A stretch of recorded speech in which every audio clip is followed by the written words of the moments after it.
Hello friends, welcome to our Sayli fashion designer channel आणि मी आहे सायली. तर तुम्हा सगळ्यांचं आपल्या आजच्या नवीन अशा छानशा व्हिडिओमध्ये मी मनापासून खूप खूप स्वागत करते. तर कसे आहात तुम्ही? नक्कीच मस्त आणि मजेत असणार आहात आणि आपल्या आजच्या छानशा व्हिडिओला सुरुवात करूयात. तर बघा मग आज मी तुमच्यासोबत खूप सुंदर अशी लेटेस्ट ट्रेंडिंग न्यू लुक मधली ब्लाउज डिझाईन शेअर करणार आहे. ऍक्च्युली आपल्याला त्याच डिझाईन बघून कंटाळा येतो. वेगळी युनिक अशी डिझाईन बनवायची असते, साडीला छान दिसेल असं ब्लाउज मस्त वेगळा पॅटर्नचा रेडी व्हावा यासाठी. त्याचबरोबर आपल्याला कस्टमरला सुद्धा नवीन डिझाईनची आयडिया द्यायची असते. सो आजची जी काही डिझाईन आहे ती खूप सुंदर आहे, न्यू लुक मधली आहे आणि सगळ्यात इम्पॉर्टंट म्हणजे मी तुम्हाला ह्या ब्लाउज डिझाईनची कटिंग आणि स्टिचिंग दोन्ही पण अतिशय सावकाश स्टेप बाय स्टेप आणि खूप काही महत्त्वाच्या फिनिशिंगच्या टिप्स अँड ट्रिक्स आहेत सांगणार आहे, जेणेकरून तुम्हाला आपला आजचा हा व्हिडिओ बघून अशी छानशी लेटेस्ट ट्रेंडिंग न्यू लुक मधली ब्लाउज डिझाईन बनवणं खूपच सोपं जाईल. त्याचबरोबर नुसतं डिझाईन कशी बनवायची तेच नाही तर प्रॉपर परफेक्ट फिनिशिंग साठीच्या काही टिप्स सुद्धा सांगणार आहे, जेणेकरून बाय चान्स जरी तुम्ही कोणी नवीन शिकत असाल तरी सुद्धा तुम्हाला फिनिशिंग सहित ब्लाउज डिझाईन कशी बनवावी ते हे सहजच लक्षात येईल. ठीक आहे, सो चला मग वेळ न घालवता आपण आपल्या आजच्या छानशा व्हिडिओला सुरुवात करूयात आणि आपला आजचा हा व्हिडिओ तुम्ही स्किप न करता पूर्ण नक्की बघा, जेणेकरून तुम्हाला आपला आजचा हा व्हिडिओ बघून अशी छानशी ब्लाउज डिझाईन बनवणं खूपच सोपं जाईल. ठीक आहे, सो चला मग आता आपण स्टार्ट करूयात. तर हे बघा, इथे तुम्ही बघू शकतात की हा आहे ब्लाउज पीस. तर हा ब्रॉकेट टाइप मध्ये खूप सुंदर असा ब्लाउज आहे. खरं तर खूप शायनी आहे, त्यामुळे तो व्हिडिओमध्ये थोडा चमकतोय, बट थोडं समजून घ्या. बट असो, तर बघा मग इथे अस्तर आणि मेन फॅब्रिक असं दोन्हीही आपण इथे ऑलरेडी कटिंग करून घेतलेलं आहे. तर यावर आज आपण खूप सुंदर अशी बोटनेक मध्ये डिझाईन बनवणार आहोत. पण सगळ्यात आधी आता मी तुम्हाला या बॅक पार्टचं मेजरमेंट सांगते, म्हणजे तुम्हाला तुमच्या मापानुसार या डिझाईनसाठी कशा पद्धतीने मार्किंग, कटिंग, स्टिचिंग करावी तर हे सहजच लक्षात यावं यासाठी. तर बघा, ब्लाउजची उंची आहे 13, 1 इंच मार्जिन, असं टोटल आपण इथे 14 इंचाला मार्किंग करून घेतलेली आहे. त्यानंतर बोटनेक साठी आपण पूर्ण शोल्डर घेतो, तो पूर्ण शोल्डर आहे 14, तर त्याचं निम्म होतं 7, तर 7 घेतलेला आहे आणि 4 इंच मग गळा रुंदी येणार. आणि महत्वाचं म्हणजे जेवढा आपण शोल्डर घेतो तेवढाच आपल्याला इथे मुंडा घ्यायचा असतो. तर बघा मग इथे 7ला मार्किंग केली आणि 1ला क्रॉस मध्ये मार्किंग करून बॅक साईडच्या मुंड्याचा सुद्धा शेप दिलेला आहे. त्यानंतर इथून घ्यायचा असतो आपल्याला छातीचा चौथा भाग, तर तो येतो 8.5 अधिक 2 इंच मार्जिन, तर असं टोटल 10.5 इंचाला मार्किंग करून आपण हा बॅक पार्ट इथे कटिंग करून घेतलेला आहे. आता बघा, यानंतर सगळ्यात आधी आपल्याला जी काही गळ्याची मार्किंग आहे तर ती अस्तरच्या बॅक पार्टवर इथे करून घ्यायची आहे. तर बघा मग ऑलरेडी वरच्या साईडला गळारुंदीची मार्किंग केलेलीच आहे. त्यानंतर खाली आता मी एक मार्किंग 3 इंचाला इथे करून घेते. त्यानंतर त्याच्या खाली पुन्हा 1 इंच आपल्याला डिस्टन्स ठेवायचा आहे वरच्या शेपमध्ये आणि खालचा जो काही शेप आहे, कारण बोटनेक मध्ये कसा ना वरती गोलाकार आकार असतो, म्हणजे गळा असतो ऍक्च्युली कमीच असतो तो, आणि मग खाली एक शेप असतो. तर बघा मग मी इथून 7 इंचाला इथे मार्किंग करून घेतलेली आहे. आता आपल्याला इथे 4 इंचाची जी काही गळारुंदी आहे तर त्याची सुद्धा मार्किंग करून घ्यायची आहे, जेणेकरून आपल्या गळ्याचा शेप तिरका वगैरे किंवा कमी जास्त व्हायला नको, त्यासाठी ही स्टेप खूपच इम्पॉर्टंट आहे. आणि बघा मग इथे पण मार्किंग केली आणि खालच्या साईडला सुद्धा मार्किंग केली. आता ह्या मार्किंग केल्यानंतर पट्टीच्या सहाय्याने बघा आपल्याला हे इथे ड्रॉ करून घ्यायचं आहे लाईन, एक इथे, इथे आणि खालच्या साईडला सुद्धा करायची आहे बघा. त्यानंतर मग उभी सुद्धा लाईन मारून बॉक्स तयार करून घ्यायची, म्हणजे वरती एक बॉक्स खाली एक. आता वरचा जो काही शेप आहे तर तिथे आपल्याला गोलाकार आकार द्यायचा असतो. सो मग मी तिथे बघा या पद्धतीने गोलाकार आकार मार्क करून घेतलेला आहे. तर तो थोडा डार्क करते म्हणजे तुमच्या लक्षात येईल. त्यानंतर खालचा जो काही शेप आहे तर तो सुद्धा इथे ड्रॉ करून घेऊयात. तर बघा इथून मी ह्या पद्धतीने गोलाकार आकार दिलेला आहे आणि त्यानंतर आता पट्टीच्या सहाय्याने आपल्याला इथे या पद्धतीने एक लाईन ड्रॉ करून घ्यायची आहे, म्हणजे शंखूचा कसा शेप असतो त्या टाइप मध्ये आपण इथे शेप ड्रॉ केलेला आहे. ठीक आहे, आता ही जी काही मार्किंग केलेली आहे एक्झॅक्टली यावरच आपल्याला कटिंग करून घ्यायचं आहे. तर सगळ्यात आधी वरचा जो काही गळा आहे तर तो इथे मी कटिंग करून घेतला आणि त्यानंतर म्हटल्याप्रमाणे हा खालचा जो काही शेप आहे ना तर तो सुद्धा आपण इथे कटिंग करून घेऊयात. ठीक आहे, तर अशा पद्धतीने मग आपण इथे गळ्याची मार्किंग आणि कटिंग करून घेतलेली आहे. आता सगळ्यात आधी आपल्याला अस्तर आणि मेन फॅब्रिक इथे एकमेकाला जोडून घ्यायचं आहे. तर बघा मग त्यासाठी काय करायचं आहे, आपल्याला जो काही आपला ब्लाउजचा बॅक पार्ट आहे तर तो ह्या पद्धतीने सरळ ठेवायचा आहे आणि आपण कटिंग केलेला जो काही अस्तरचा बॅक पार्ट आहे तर तो त्यावर आपण ठेवून घेतलेला आहे. आता असा ठेवून घेतल्यानंतर बघा इथे एक पिन लावायची आहे आणि वरच्या साईडला सुद्धा एक पिन लावून घ्यायची आहे, जेणेकरून शिवताना ते आपला हलायला नको आणि तिरकं वगैरे व्हायला नको यासाठी. तर बघा मग इथून आता सगळ्यात आधी आपण साधारणतः 1/2 इंच एवढं मार्जिन ठेवून टीप मारायला सुरुवात करूयात. टीप मारताना मार्जिन कुठेही कमी जास्त होणार नाही याची आपल्याला जरा काळजी घ्यायची आहे, कारण की आपण आता ही जी काही डिझाईन आहे तर ही कॅनव्हास पेपर न वापरता बनवत आहोत. तुम्हाला जर वाटत असेल तर तुम्ही इथे कॅनव्हास पेपर यूज करून सुद्धा ही डिझाईन नक्कीच बनवू शकतात. ठीक आहे, तर बघा मी इथपर्यंत टीप दिलेली आहे, त्यानंतर पुन्हा सरळ सुद्धा. आता कॅनव्हास लावून गळा कसा बनवायचा तर याचे सुद्धा बरेचसे व्हिडिओ टाकलेले आहेत, तर त्यापैकी तुम्हाला जो व्हिडिओ आवडत असेल तर तो म्हणजे जो असं सोपा वाटेल त्या पद्धतीने तुम्ही करू शकता. ठीक आहे, तर बघा आता मधल्या शेपला आपण इथे टीप मारून घेतलेली आहे. आता ही टीप मारून झाल्यानंतर पिना काढून टाकल्या आणि हा बघा या पद्धतीने फोल्ड करून मध्ये एक छोटासा कट मारायचा आहे आणि त्यानंतर हा मधला जो काही आपला ब्लाउज पीसचा कपडा आहे एक्स्ट्राचा तर तो आपल्याला इथे ऍक्च्युली कटिंग करून घ्यायचा आहे, म्हणजे मधला शेप आपला ओपन होईल. ठीक आहे, तर ह्या पद्धतीने तो कट करून घेतला. आता आपल्याला ह्या गळ्याला द्यायचे आहे छोटे छोटे कट्स, जेणेकरून ज्यावेळेस आपण हा बॅक पार्ट सरळ करू तर तो प्रॉपर असा फिनिशिंग सहित सरळ व्हावा यासाठी. तर बघा जर कॅनव्हास पेपर लावायचा नसेल तर सगळ्यात आधी आपल्याला मधला शेप रेडी करून घ्यावा लागतो, जसं आपण याचा करतोय. तर कट्स अतिशय सावकाश मारायचे आहे आणि त्यानंतर बघा ह्या पद्धतीने आपण ते सरळ करून घेतलेलं आहे. ठीक आहे, आता सरळ केल्यानंतर व्यवस्थित ते प्रेस करून घ्यायचं, म्हणजे तिरकं वगैरे जायला नको. आणि सगळ्यात आधी आता आपण ह्या शेपला देऊयात दाबटीप. तर बघा मग आता दाबटीप देताना काळजी घ्यायची आहे की आतला अस्तरचा जो काही कपडा आहे तर तो वरती दिसायला नको, जेणेकरून आपली हा जो काही गळा आहे याची फिनिशिंग बिघडायला नको. तर फिनिशिंग साठीची ही खूपच महत्वाची टीप आहे, तर ही तुम्ही आवर्जून फॉलो करायची आहे, खूप म्हणजे खूप इम्पॉर्टंट आहे. तर बघा इथपर्यंत टीप मारल्यानंतर पुन्हा ते सरळ करून घ्यायचं आहे व्यवस्थित काळजीपूर्वक मी म्हणते, कारण की फिनिशिंग खूप इम्पॉर्टंट आहे. कुठे गोळा व्हायला नको, तिरकं सुद्धा जायला नको. आणि इथे बघा तुमच्या लक्षात येईल की किती प्रॉपर असा आपला हा आकार आलेला आहे. आता यानंतर आपल्याला अस्तर आणि मेन फॅब्रिक एकमेकाला जोडून घ्यायचं आहे, म्हणजे आता पूर्णच खालच्या साईडनेच आपल्याला आहे तसंच जोडून घ्यायचं आहे. तर बघा महत्वाचं म्हणजे हे जोडताना जेवढं शक्य आहे तेवढं कमीत कमी मार्जिन इथे आपल्याला पकडायचं आहे, कारण हे मार्जिन आपण कुठेही कॅल्क्युलेट केलेलं नसतं. त्याचबरोबर कुठे गोळा होणार नाही, तिरकं जाणार नाही. तर ह्या छोट्या मोठ्या गोष्टींची सुद्धा आपल्याला इथे काळजी घ्यायची आहे, कारण फक्त मधला शेप रेडी झालेला आहे, बाकीचं सगळं आपण इथे हे जे काही अस्तर आणि मेन फॅब्रिक आहे म्हणजे ब्लाउज पीसचा कपडा आणि अस्तरचा बॅकपार्ट एकमेकाला जोडल्यानंतरच पुढची डिझाईन आपण इथे बनवू शकतो. सो त्यामुळे अतिशय काळजीपूर्वक बघा, इथं सुद्धा आपला गोळा व्हायला नको. जर का खूप गडबड केली तर काय होऊ शकतं, तिथे गोळा होईल, एक तर तिरकं होईल. सो तसं होऊ नये याची काळजी घ्यायची आहे. तर बघा मग मी सुद्धा अतिशय सावकाश काळजीपूर्वक इथे कडेकडेने म्हणजे तुम्ही बघू शकता की जेवढं शक्य आहे तेवढं कडेकडेने टीप मारून घेतलेली आहे. ठीक आहे, आता हे जोडून झाल्यानंतर सगळ्या साईडचं जे काही ब्लाउज पीसचा एक्स्ट्राचा कपडा आहे तर तो इथे आपल्याला कटिंग करून घ्यायचा आहे. तर बघा तुम्हाला सगळ्यांनाच माहित आहे की अस्तरवर आपण परफेक्ट कटिंग करत असतो आणि ब्लाउज पीसचा कपडा आपण थोडंसं एक्स्ट्राचं मार्जिन ठेवून कटिंग करतो, जेणेकरून आपल्याला कुठेही कमी वगैरे पडायला नको यासाठी. सो म्हणूनच मग इथे सगळ्यात आधी आपण बघा मधला शेप रेडी झाल्यावर अस्तर आणि मेन फॅब्रिक एकमेकाला जोडून घेतल्यावर एक्स्ट्राचं कट करून परफेक्ट मापाचा बॅक पार्ट रेडी करूयात, जेणेकरून आपल्याला पुढची डिझाईन बनवणं सोपं पण जाईल आणि आपली एकदम आपला जो काही मापाचा बॅक पार्ट आहे तर तो सुद्धा इथे रेडी व्हावा, त्यासाठी ही स्टेप खूपच इम्पॉर्टंट आहे. तर बघा मग फायनली ह्या पद्धतीने आपला हा बॅक पार्ट इथे परफेक्ट अस्तर आणि मेन फॅब्रिक जोडून रेडी झालेला आहे. ठीक आहे, यानंतर आता पुढची स्टेप आहे ती म्हणजे आपल्याला इथे गळापट्टी आणि कमरपट्टी दोन्ही लावायची आहे, पण कमरपट्टी आपण नंतर लावून घेऊयात. सगळ्यात आधी गळापट्टी लावूयात. आणि महत्वाचं म्हणजे गळ्याला नेहमी स्ट्रेचेबल कपडा लागतो आणि स्ट्रेचेबल कपडा म्हणजे तिरका, म्हणून आपल्याला गळापट्टीसाठी तिरका पट्ट्या इथे कट करून घ्यावा लागेल. तर साधारणतः 1 इंचाची आपल्याला इथे पट्टी कट करायची आहे. तर बघा मी क्रॉस मध्ये लाईन ड्रॉ केली आणि ही जी काही माझी पट्टी आहे ना तर याची रुंदीच 1 इंच आहे. सो बरोबर मग दोन्ही साईडनी मार्क केलं की 1 इंचाची पट्टी इथे कट होते. तर मला असं वाटतं एवढी पट्टी पुरेलच, बट बघूयात जर कमी पडली तर पुढे कंटिन्यू त्याला जॉईन देता येईल.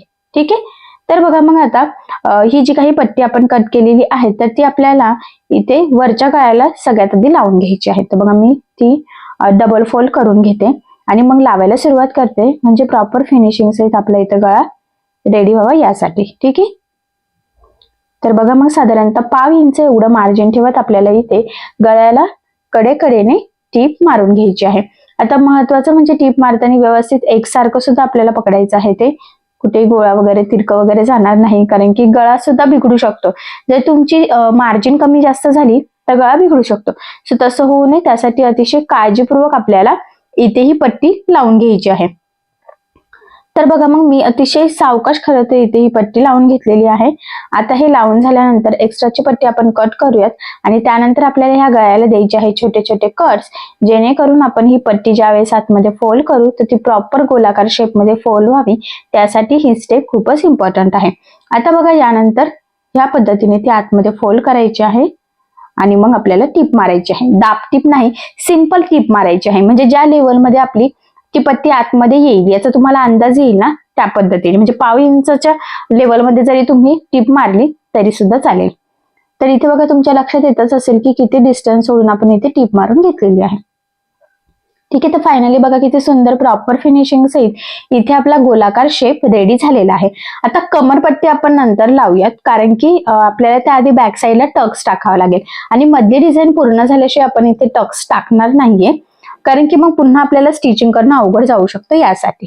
ठीक आहे, तर बघा मग आता इथे आपल्याला लेस लावून घ्यायची आहे. तर सगळ्यात आधी मी लेसला मॅचिंग धागा यूज करून घेते, जेणेकरून फिनिशिंग खूप सुंदर येईल. तर बघा तुम्ही सुद्धा ज्या कलरची लेस यूज करणार त्या कलरचा धागा वापरायचा आहे. ठीक आहे, तर बघा मग आताची खूप ट्रेंडिंग अशी लेस आपण इथे घेतलेली आहे, ती म्हणजे समोसा लेस. तर तुम्ही तुमच्या आवडीनुसार कुठलीही लेस इथे यूज करू शकतात किंवा तुमच्या कस्टमरला जी हवी असेल ती. तर हा जो काही मधला शेप आहे तर तिथे आपण ही लेस लावणार आहोत. तर बघा कानाकोपऱ्यावरती व्यवस्थित फोल्ड करायची आहे, कारण बऱ्याचदा काय होतं की अशी डिझाईनचा शेप छान येतो, पण जर लेस आपण प्रॉपर लागली गेली नाही आपली तर मग आपली सगळी फिनिशिंग बिघडू शकते. सो तसं होऊ नये त्यासाठी अतिशय काळजीपूर्वक आपल्याला इथे जेवढं शक्य आहे तेवढं कडेने थोडं थोडं पकडत व्यवस्थित कानाकोपऱ्यावर फोल्ड करत करत आपल्याला इथे लेस लावून घ्यायची आहे, कारण की लेस सुद्धा प्रॉपर फिनिशिंग सहित लागणं खूप गरजेचं आहे. आणि जिथून स्टार्ट केलं होतं त्या कोपऱ्यावर आता आपण लेस लावत येतोय, तिथे थोडीशी फोल्ड करायची, जेणेकरून तिथून लेस निघण्याचे किंवा धागा निघण्याचे लेसचे कुठेही चान्सेस राहणार नाही. आणि बघा मग ह्या पद्धतीने संपूर्ण लेसला एक डबल टिप देऊन घ्यायची कडेने सुद्धा. म्हणजे काय होतं की लेस पॅक लागली जाते, ती वरती तरंगत सुद्धा नाही आणि सगळ्यात महत्वाचं म्हणजे फिनिशिंग सुद्धा खूप सुंदर येते. म्हणून मग तुमची लेस जाड बारीक कशीही असो शक्यतो डबल टिप देत चालायची. आता यानंतर बघा आपल्याला वरच्या गळ्याला सुद्धा एक लेस यूज करायची आहे. तर इथे सुद्धा तुम्ही तुमच्या आवडीनुसार करू शकतात किंवा जी मध्ये यूज केलेली आहे ना ती सुद्धा करू शकता. पण मी इथे सिंपल अशी गोल्डन लेस घेतलेली आहे, मधल्या शेपला डिझायनर घेतली, सो इथे सिंपल घेतली तरी सुद्धा छान असं लुक नक्कीच येईल. तर बघा मग व्यवस्थित एकसारखी पकडलेली आहे, गळ्याच्या कडेकडेने लावायचं आहे. मी काहीही गळ्याच्या साईडला मार्जिन इथे सोडलेलं नाहीये, तुम्हाला सोडायचं असेल तर तुम्ही थोडंसं सोडू शकतात. आणि बघा ही लेस आता बारीक होती तरी सुद्धा इथे मी डबल टिप देऊन घेतलेली आहे, तर तुम्ही सुद्धा शक्यतो डबल टिप देत चालायची. ठीक आहे, तर बघा मग या पद्धतीने एकदम छान प्रॉपर फिनिशिंग सहित लेस लागून घेतलेले आहे. यानंतर आता आपण बॅक साईडला टक्स टाकून घेऊया. तर सेंटर पासून बघा 5 ला मार्किंग करू आणि अर्धा इंच साईडला आणि उभं 4 इंचाची टक्सची मार्किंग आपण इथे करून घेतलेली आहे. दोन्ही साईडला मार्किंग झाल्यानंतर ह्या पद्धतीने फोल्ड करून तिरका टक्स आपल्याला इथे टाकून घ्यायचा आहे.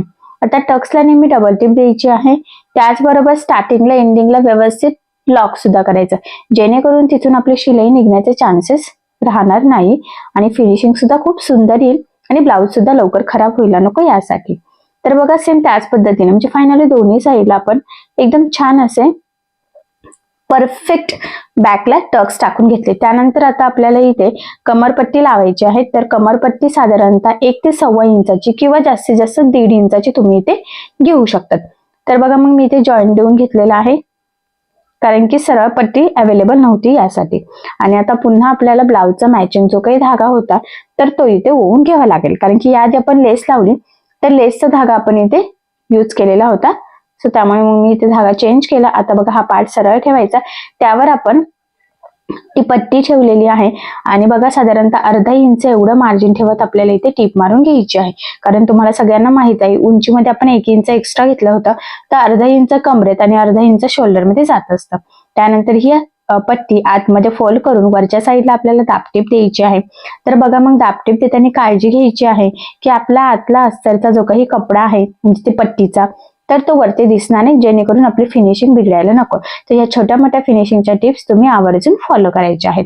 तर बघा मग अशा पद्धतीने प्रॉपर फिनिशिंग सहित आपण इथे कमरपट्टी सुद्धा लावून घेतलेली आहे. आता यानंतर काय करायचे, इथे खालच्या गोलाकार शेपला आपल्याला छोटे छोटे लटकन तयार करून घ्यायचे आहे. तर बघा मग मी इथे मार्किंग करून घेतली. आता ही जी काही मार्किंग केलेली आहे ना, तर तीच मार्किंग सेम करून आपल्याला अजून इथे मार्क करून घ्यायचे आहे. बघा तर टोटल आपल्याला ना 5 तरी लागणार आहेत छोटे छोटे या पद्धतीचे, आणि सगळे व्यवस्थित एकसारखे दिसले तरच त्याला लुक येणार आहे. सो त्यामुळे मग मी सेम तीच मार्किंग सगळ्या याला इथे करून घेत आहे. बघा तर तुम्ही सुद्धा ब्लाउज पीस कट झाल्यानंतर थोडाफार तुमचा जो काही अस्तरचा कपडा अवेलेबल असेल तर तो इथे घेऊ शकतात. तर मी गळ्याच्या मधला जो काही कपडा होता तर तोच इथे यूज केलेला आहे. अशा पद्धतीने हे कट केलेला आहे. त्यानंतर काय करायचं, आता जो काही आपला ब्लाउज पीसचा कपडा आहे तर तो घ्यायचा आहे. तर तो सरळ ठेवायचा आणि त्यावर आपल्याला हा अस्तरचे पार्ट ठेवायचे, आणि खालचा जो काही गोलाकार शेप आहे ना तर तिथे साधारणतः 1/2 इंच एवढं मार्जिन ठेवून आपल्याला इथे टीप मारायची आहे. तर बघा आपण लगेचच कंटिन्यू इथे टीप मारून घेऊयात, म्हणजे काय होईल की आपलं काम सोपं होईल. कारण मी म्हंटल की टोटल आपल्याला इथे 5 तयार करायचे आहे. एक एक जर कट करत खेळत बसलं तर खूप टाइम जाईल. त्यामुळे आधी आपण इथे डायरेक्ट टीप मारून घेऊयात. तर बघा जो काही मधला पार्ट होता तिथे आपले 3 बसलेले आहेत. त्यानंतर हा एक साईडचा म्हणजे वरचा गोलाकार जो काही गळा होता आपला तर त्यामधला तो कपडा आहे. तर बघा म्हणजे तो वेस्ट पण गेला नाही, तो यूज पण झाला, त्यातूनच आपली डिझाईन झालेली आहे. त्यामुळे मग तुम्हाला ब्लाउजचा एक्स्ट्राचा दुसरा कपडा इथे कट करायची गरज नाहीये. आणि बघा टीप मारून झाल्यानंतर खालच्या साईडचं एक्स्ट्राचं ब्लाउज पीसचं आपल्याला इथे कट करून घ्यायचं आहे. जेवढे तुमचे पार्ट आहे ना तर ते सगळ्याच पार्टचं, आणि साईडला पण थोडंसंच ठेवायचं आहे, जास्त काही ठेवण्याची इथे गरज नाहीये. नंतर ते पण आपल्याला इथे कट करायचंच आहे. ठीक आहे. तर बघा मग ह्या पद्धतीने हे संपूर्ण आपण इथे कट करून घेतलेलं आहे. आता हे कट केल्यानंतर आपल्याला हे सरळ करून खालच्या साईडला दाबटीप देऊन घ्यायची आहे, म्हणजे मग प्रॉपर असं ते फिनिशिंग सहित रेडी होईल. तर बघा ह्या पद्धतीने दाबटीप द्यायची. आणि बघा महत्वाचा पॉइंट आहे, दाबटीप दिल्यानंतर काय करायचं, लगेचच हा पार्ट आपल्याला ना सरळ करून तिथे तुम्ही साईडने टीप मारून अस्तर आणि जो काही ब्लाउज पीसचा पार्ट आहे तर तो जॉईन करू शकतात. पण आता मी काय करते, सगळे आपल्याला म्हटल्याप्रमाणे 5 बनवायचे आहे. तर बघा मग 5 यांना इथे सोबतच मी दाबटीप देऊन घेते, म्हणजे मग एक सारखं कट करा वगैरे ना यामध्ये खूप टाइम जातो. सो त्यामुळे तर बघा एक राहिलं होतं तर त्याला पण आता मी इथे दाबटीप देऊन घेतलेली आहे. आणि बघा आता दाबटीप दिल्यानंतर आपल्याला साईडने टीप मारून ते जोडून घ्यायचं आहे. बघा ह्या पद्धतीने. ठीक आहे. आणि आता हे सगळ्यांचं जोडून झाल्यावर ना जे काही आपलं एक्स्ट्राचं आहे ना तर ते पण आपल्याला इथे कटिंग करून घ्यायचं आहे. सो चला मग या पद्धतीने आता आपण इथे सगळंच जोडून पण घेऊयात आणि एक्स्ट्राचं कट पण करूयात, आणि मग पुढे काय करायचं तर मी ते तुम्हाला सांगते. तर बघा मग इथे सगळं कट करून एक्स्ट्राच्या आपण रेडी करून घेतलेले आहे 5च्या 5. त्यानंतर त्याच्या गोलाकार साईडला मी गोल्डन कलरची इथे लेस लावून घेते, म्हणजे आपले लटकन एकदम छान असे उठून दिसतील डिझाईन मध्ये. सो त्यामुळे तर आपले हे जे काही 5 आहे ना ते 5 लावायचे आहे. आणि महत्वाचं म्हणजे आता बघा किती छोट्या छोट्या पार्ट मध्ये आपण लेस लावतोय, तरी सुद्धा इथे मी डबल टिप सुद्धा देऊन घेत आहे. तर बघा मग सेम ह्याच पद्धतीने दुसरे 2 पण आपण इथे रेडी करून घेऊयात. आणि बघा त्यानंतर ह्या पद्धतीने टीप मारून घ्यायची आहे. स्टार्टिंगला एंडिंगला डबल टिप द्यायची आहे, लक्षात राहू द्या, म्हणजे व्यवस्थित लॉक करायचं, जेणेकरून तिथून शिलाई उसवण्याचे चान्सेस राहायला नको. त्यासाठी ही स्टेप खूप इम्पॉर्टंट आहे. तर बघा मग कंटिन्युअस डायरेक्टच आता सगळ्याच याला आपण इथे ह्या पद्धतीने टीप मारून घेतली. आता टीप मारून झाल्यानंतर आपल्याला हे सरळ करून घ्यायचे आहे. तर ते सरळ सुद्धा आपण लगेचच करून घेऊयात. तर बघा ते सरळ करण्यासाठी आता मी इथे ना छोटंसं आपलं स्क्रू ड्रायव्हर असतं ना मशीन सोबतचं, तर ते यूज करणार आहे. पण अलगद अलगद प्रेस करायचं आहे. खूप जोरात जर प्रेस केलं तर तिथून फाटण्याचे चान्सेस असू शकतात. सो त्यामुळे बघा अतिशय सावकाश अलगद अलगद थोडं थोडं हळूहळू प्रेस करत करत आपल्याला ते वरचे कानेकोपरे सरळ करून घ्यायचे आहे, कारण ते डायरेक्ट हाताने आपण सरळ करू शकत नाही यासाठी.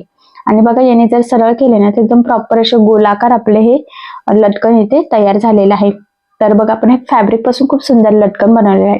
तुम्हाला जर वाटत असेल तर इथे तुम्ही रेडीमेड पण लावू शकतात, पण रेडीमेड एवढे मॅच होणारच नाही, एवढे छान पण दिसणार नाही. हे जर लटकन तुम्ही लावले, आता पुढे तुम्हाला कळेलच की कुठे लावायचे आहे. खरं तर लटकनच्या शेप मध्ये आपण हे शंख म्हणजे असे गोलाकार बनवून घेतलेले आहे, पण हे नॉटला लावणार नाही आपण, आणि ब्लाउजला नॉट पण नाहीच आहे. तर तुम्हाला पुढे कळेलच की ते आपण कुठे लावणार आहे. तर फायनली सगळे रेडी झालेले आहेत. तर आता आपण ते लावायला सुरुवात करूयात. तर बघा आपल्याला हे सुई धाग्याने इथे बॅक पार्टला लावायचं आहे. तर बघा हा जो काही गोलाकार शेप आहे ना, तर इथे आपण लावणार आहोत. तर गोल्डन कलरचा धागा मी घेतलेला आहे, कारण की लेस जिथे लावलेली आहे ना, तर तिथेच आपलं सुई धागाचा टाका येणार आहे, त्यामुळे ते मॅच व्हावं. जर ग्रीन कलरचा घेतला तर गोल्डनवर लगेच ते उठून दिसेल आणि मग सगळी फिनिशिंग बिघडेल. सो त्यामुळे त्याचबरोबर इथे आपण गोल्डन 1-2 मणी सुद्धा यूज करणार आहोत. तर बघा मग मी छोट्या साईजचे मणी घेतलेले आहेत. तुमच्या चॉईसवर डिपेंड आहे, पण तरी सुद्धा इथे माझ्या मते छोटी साईज ओके आहे. तर 5 मी ओवून घेते, छोटे आहे. तुमचे जर मोठे असेल तर तुम्ही 2 किंवा 3 ओवून घेतले तरी सुद्धा चालेल. आणि बघा मग ते या पद्धतीने ओवून घेतल्यानंतर इथे आपल्याला 2-3 टाके देऊन व्यवस्थित पॅक करून घ्यायचे आहे. आणि पॅक झाल्यानंतर आतल्या साईडला सुद्धा आपल्याला व्यवस्थित गाठ द्यायची आहे, म्हणजे तिथून ते लवकर निघायला नको यासाठी. ठीक आहे. आणि एक्स्ट्राचा धागा मी इथे कट करून घेतला. आता बघा सेम त्याच पद्धतीने अजून एक मी तुम्हाला करून दाखवते, म्हणजे तुमच्या पण लक्षात येईल. तर बघा ते आपण व्यवस्थित ओवून घेतलेलं आहे सुईमध्ये. आणि त्यानंतर मग 5 मणी मी मोजून 5-5 टाकलेले आहेत, जेणेकरून ते एकसारखे यावे यासाठी. तुम्ही त्यापेक्षा कमी किंवा जास्त असंही करू शकतात. आणि बघा मग इथे पुन्हा या पद्धतीने ओवून ते व्यवस्थित सरळ करून घ्यायचं आहे. आता सेम याच पद्धतीने अजून आपल्याला जे काही 3 लावायचे आहेत तर ते सुद्धा आपण लावून घेऊयात. आणि बघा त्यानंतर ही जी काही ग्रीन कलरची लेस मिळते, जी आपण आरीवर्क मध्ये सुद्धा यूज करत असतो, तर ती इथे मी घेतलेली आहे. आणि ती सुद्धा आपण इथे सुई धाग्याने पॅक करणार आहोत आणि असे लेयर मध्ये लावून घेणार आहोत. तर पुढे तुम्हाला ते लुक कळेलच. तर एक त्या साईडला आणि मध्ये पण 2-3 टाका टाकणार आणि दुसऱ्या म्हणजे 3 टोकाला 3 टाके टाकणार आहे, पण लूज मध्ये ठेवायचे आहे आपल्याला. बघा एक साईडने मी ते पॅक केलेलं आहे, 2 लेयर डायरेक्टच. त्यानंतर बघा एक लेयर असा कमी आणि दुसरा थोडासा जास्त लूज, असं एकाखाली एक आलं पाहिजे, म्हणजे ते घातल्यावर तर खरं तर छान दिसेल. आता जरी तुमच्या लक्षात येत नसेल तर. आता ह्या पद्धतीने बघा व्यवस्थित मी ठेवून घेतलं आणि आता पुन्हा तिथे सुद्धा सुई धाग्याने पॅक करून घेते. तर बघा मग फायनली ते लावून झालेले आहे. खालचे लटकन सुद्धा आणि साईडची जी काही आपण रेडीमेड अशी मण्यांसारखी लेस असते ना, जी आरीवर्क मध्ये यूज करतो, ते ती सुद्धा लावली. सेंटरला एक सिंपल असं सिल्क थ्रेडचा लटकन सुद्धा लावलेला आहे. आणि खरं तर खूप सुंदर, लेटेस्ट, ट्रेंडिंग आणि न्यू लुक मध्ये बोटनेक मध्ये आपण आज ही डिझाईन बनवलेली आहे. कुठेही कॅनव्हास पेपर यूज केलेला नाहीये. छान असे हे फॅब्रिकचे बघा जे लटकन बनवतात त्या टाईप मध्ये लावलेले आहेत. आणि खरंच खूप सुंदर अशी लेटेस्ट ट्रेंडिंग ब्लाउज डिझाईन आपली रेडी झालेली आहे. आणि नक्कीच या छानशा ब्लाउज डिझाईनमुळे आपल्या साडीला आणि ब्लाउजचा खूप सुंदर असं लुक येईल. आणि ही जी काही मण्यांची लेस आहे ना, ही बघा एकाखाली एक येणार आहे. आता ती व्यवस्थित आता दिसणार नाही, पण ज्यावेळेस ब्लाउज घालू ना तर ती एकदम व्यवस्थित एकाखाली एक दिसेल आणि खरंच खूप सुंदर असं लुक येणार आहे. सो अशी छानशी ट्रेंडिंग ब्लाउज डिझाईन तुम्ही नक्की ट्राय करून बघा, किंवा तुमच्या कस्टमरला पण नक्की तुम्ही चॉईस देऊ शकता. आय होप सो तुमच्या कस्टमरला सुद्धा नक्कीच आवडेल. सो मग नक्कीच अशी नवीन डिझाईन तुम्ही ट्राय करून बघा. आणि जर काही प्रॉब्लेम येत असेल तर मला कमेंट करून नक्कीच कळवा. मी तुमच्या प्रश्नाचे उत्तर देण्याचा नक्कीच प्रयत्न करेन. ठीक आहे. सो बघा मग फायनली खरं तर खूप सुंदर अशी डिझाईन तयार झालेली आहे. बघितल्यावरच लक्षात येत आहे की फिनिशिंग किती सुंदर आलेली आहे. आणि सगळ्यात इम्पॉर्टंट म्हणजे संपूर्ण डिझाईनची कटिंग आणि स्टिचिंग मी तुम्हाला अतिशय सावकाश स्टेप बाय स्टेप आणि खूप काही महत्त्वाच्या फिनिशिंगच्या टिप्स अँड ट्रिक्स सांगण्याचा प्रयत्न केलेला आहे. सो तुम्ही या पद्धतीने ही डिझाईन बनवून बघा. आणि जर तुम्हाला यामध्ये काही प्रॉब्लेम येत असेल तर मला कमेंट करून नक्कीच कळवा. मी तुमच्या प्रश्नाचे उत्तर देण्याचा नक्कीच प्रयत्न करेन. ठीक आहे. सो चला मग आता आपण आपला आजचा छानसा व्हिडिओ इथेच थांबूयात. आणि तुम्हाला आपला आजचा व्हिडिओ कसा वाटला हे मला कमेंट करून नक्की कळवा. त्याचबरोबर आपला व्हिडिओ आवडला असेल तर व्हिडिओला लाईक करायला विसरू नका. आणि असेच नवनवीन छानसे व्हिडिओज बघण्यासाठी आपल्या सायली फॅशन डिझायनर या चॅनलला सबस्क्राईब करा. आणि ज्या वेळेस तुम्ही सबस्क्राईब कराल त्यावेळेस त्यासमोरील बेल आयकॉन ही नक्की प्रेस करा. त्यामुळे काय होईल, जेव्हा मी नवीन व्हिडिओज टाकेल त्याचं नोटिफिकेशन तुम्हाला तुमच्या मोबाईलवर येईल. ठीक आहे. सो चला मग भेटूया पुन्हा नवीन अशा छानशा व्हिडिओमध्ये. तोपर्यंत टेक केअर, काळजी घ्या. आणि आपला आजचा व्हिडिओ शेवटपर्यंत पूर्ण बघितल्याबद्दल thank you so much. Bye bye.